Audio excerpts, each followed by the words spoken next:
welcome to the Recovery Daily Podcast. I'm your host, Rachel Abassi.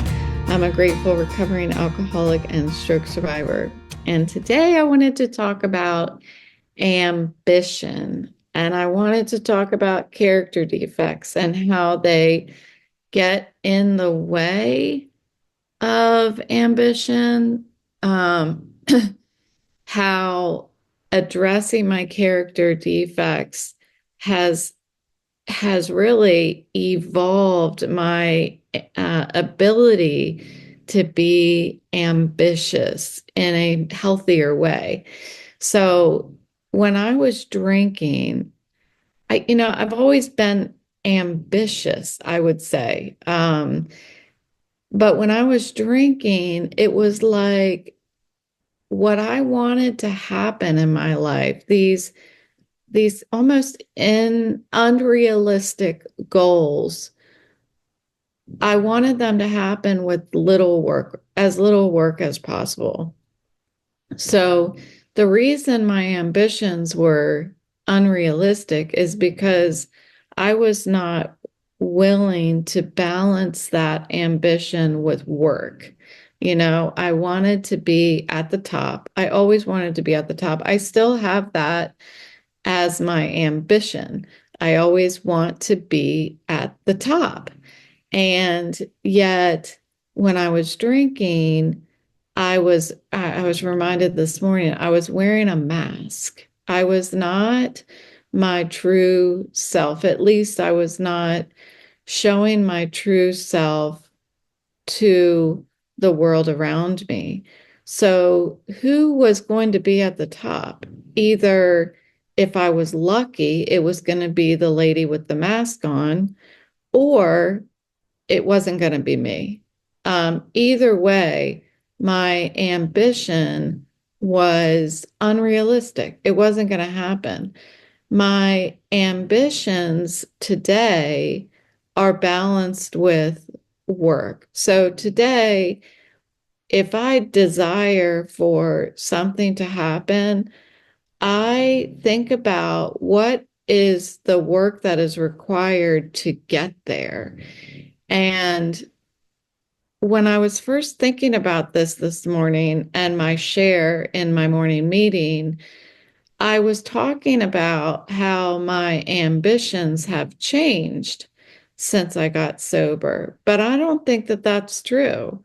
I think my ambitions have always been about the same. They're pretty high. But today I realize more so the work that needs to happen in order to get there. And sometimes I will have an ambition and I'll get halfway through the work and then I'm like, maybe I don't want this so bad anymore, right?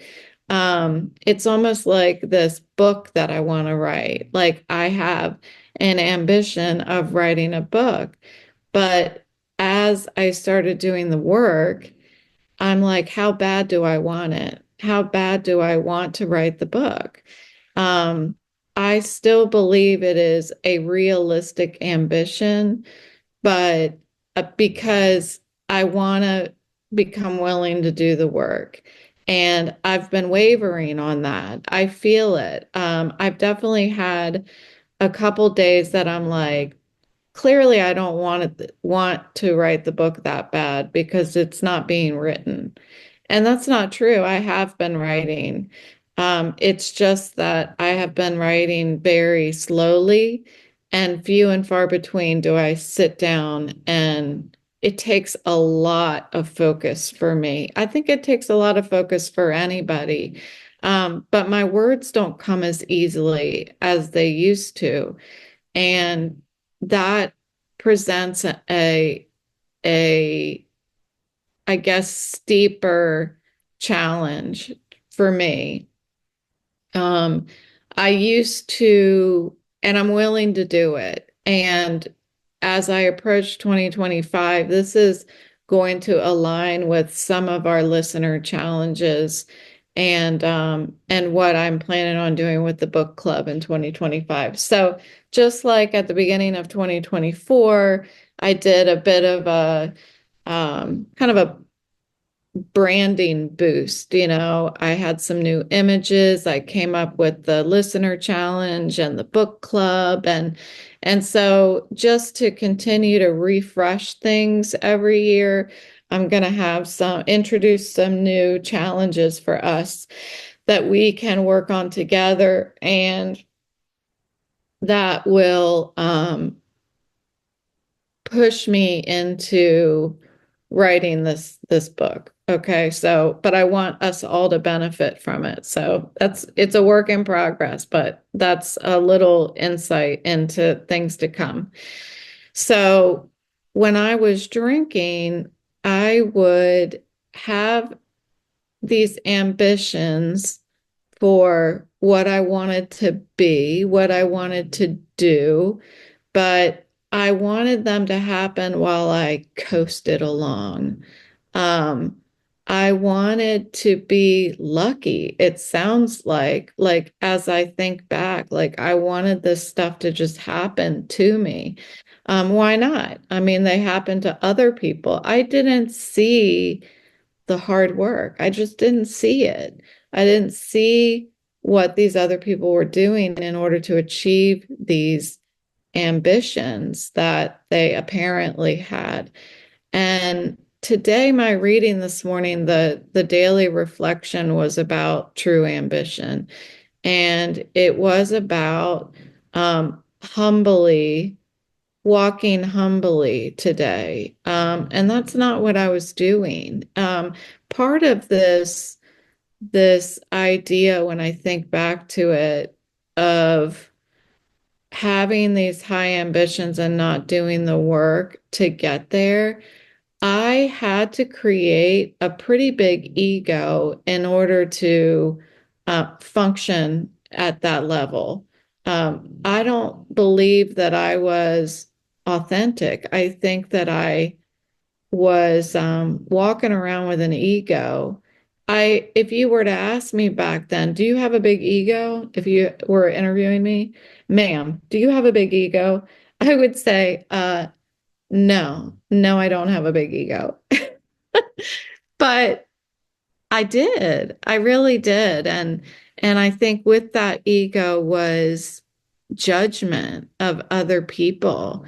I was judging others for the purpose of protecting myself, putting others down in order to lift myself up. That's something that I have heard over the years, and I believe that's exactly what I was doing. I don't think that I was a nasty person. I'm not a nasty person, but I think that I was manipulating my environment in order for me to do as little work as possible, have these ambitions of being great, and judging others as being less than great. Because if I didn't judge them and think that there was something wrong with them, I wouldn't be able to rise above them. So it was like I was judging my environment for the purpose of protecting myself and lifting myself up. What I heard somebody say this morning is the difference between judging and discernment. Like I wasn't, I wasn't good at judging. I mean, that doesn't sound right. I guess it's more like I lacked complete acceptance and tolerance of others. My ambitions were just these these blind goals that were simply based on what other people will think of me. And that's pretty difficult to admit that we hear as we get older, and I'm still growing up. I feel like as I get older, I try really hard to not care what other people think of me, but I can't help it. That's something that is, I don't know, just ingrained in me. Like I want other people to like me. I want other people to think that I'm pretty. I want other people to think that I'm smart. I want other people to find inspiration in this podcast. Like, I care what you think. And I don't think there's anything wrong with that, other than the fact that my ambitions should not be based on what other people think. And um, this morning, I was just thinking, like, I was about to hit record for this podcast. It's right now, it's like 9:16 in the morning on a Saturday. And I was going to hit record, but I didn't have this long sleeve shirt on. I had a tank top on underneath, which is what I sleep in, because I make it a point to not do my makeup and my hair and all this stuff in order to do the podcast, because if I did, I'm prioritizing something other than what I'm here for. What I'm here for is to help, is to share the honest truth, to show the real me. And the real me does not put makeup on. I love putting makeup on. I love getting all dressed up. I love curling my hair and I love getting fancy. But that's not what I'm here to do. I'm here to share the ugly sides of me. Um, I'm here to share the stuff that's difficult to talk about so that I can connect with other people and I can help other people in ways that they can't be helped if somebody doesn't talk about it.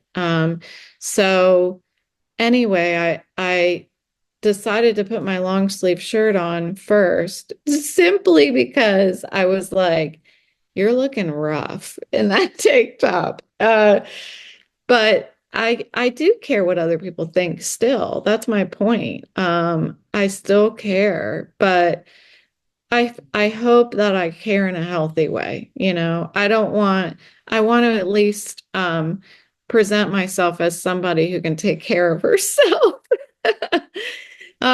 Take care of my outsides. Because if I can't take care of my outsides, then who's going to listen to how I take care of my insides? But I think as I've gotten sober, I've been able to start building character. These defects of character that I'm talking about this morning, those are things that inhibit my ability to work hard, I think. I think that's one of my character defects, is this uh, desire to find a balance between a minimum work and the greatest reward. Like, how can I find this really easy place for me to exist where I'm getting the most out of minimum work? And I will default to that place most of the time. I think when I was working in my career, that is not how I worked. In my career, I tried to fit in as much work as possible so that I can maximize reward for myself, maximize reward for my boss, and maximize reward for my department and the company. That is how I want to live my life. But I don't want to do it to the point where I'm getting myself, I'm unhealthy, because that's what ended up happening, right? I ended up not being able to manage my own life that way. I became so obsessed with hard work that I wasn't taking care of my health. And so where is that balance between obsession, hard work, and like procrastination?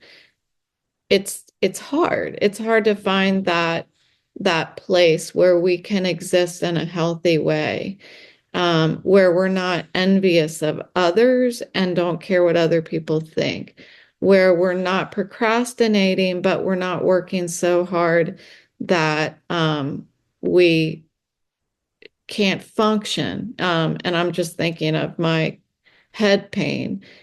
And I think that where I can go is to the progress, not perfection phrase, where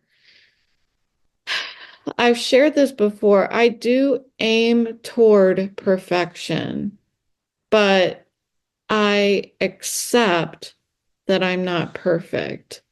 I want to work as hard as is healthy for me. And I'm trying to continue to find that balance. And I feel like I'm starting to get in a comfortable place with that.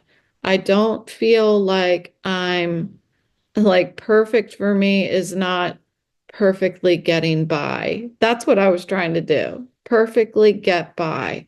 And this is before, like, when was this? If I wasn't doing that in my career that I just left, when was I doing it? Um, I think I think before I entered my career. So like in school, I was perfectly getting by. Oh my gosh, was I perfectly getting by? I did the absolute minimum amount of work to pass my classes.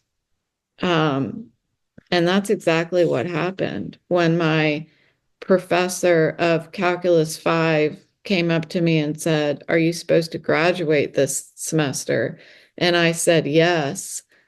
I realized that she's asking that because I'm not going to graduate. She was not going to pass me. And I think she didn't want to be the reason why I didn't graduate. She never did bring up why, or it was my job to notice or care that I wasn't working very hard. I wasn't working hard at all in order to pass that class. And I think I failed everything in that class. I don't know that maybe I got a D once. I don't know. I was just completely drunk in every one of those classes. So I don't even remember. I remember one day sitting in that class. And I remember feeling this panic come over me like, I don't know what's going on. And that was it. That's all I remember about that class. That's terrible. But I surely wasn't supposed to graduate or pass that class in order to graduate. And she was the professor I had. She was my first math professor when I got to that college, and I got an A plus in her class. So she knew what I was capable of. Um, but I think she saw my steady decline and my steady increase in drinking and showing up drunk to her classes. Um, so progress, not perfection, is, I think, a great introduction to learn how to manage my character defects in a way that I can still accept that I'm not perfect. I cannot beat myself up for not being perfect, for making mistakes, um, for not reaching a goal. Um, Progress, not perfection, is how I've been able to have this goal of writing a book and think, it's okay that you haven't gotten as far as you wanted to. It's all right. Like, let's look at it and see how can we get enthusiastic about writing the book? Um, how can I manage my time so that I can put in the hard work, but not increase my pain and my stroke symptoms. I think that progress, not perfection, has helped me to to celebrate when I just write a paragraph, because some days that's all I can do. Other days, I feel like I'm resorting back to minimum work for the highest reward. And if I can recognize when I'm doing that and say, okay, what is realistic today? Can we sit down and write the book? Maybe instead of writing, I can dictate it on days that I don't feel well. There are solutions to reach my goal, put in the work, and not resort to like, okay, well, you just can't do it. So you need to just find another goal or another. No, that's not acceptable to me. I want to look at this as my career. And no, I'm not getting paid for it, but I will be paid for it internally if I do the work in order to accomplish these things that I think will make me feel really good and will give more solutions to people who might choose to listen to the podcast or buy the book. Um, so that's where I'm trying to live today, in progress, not perfection, and really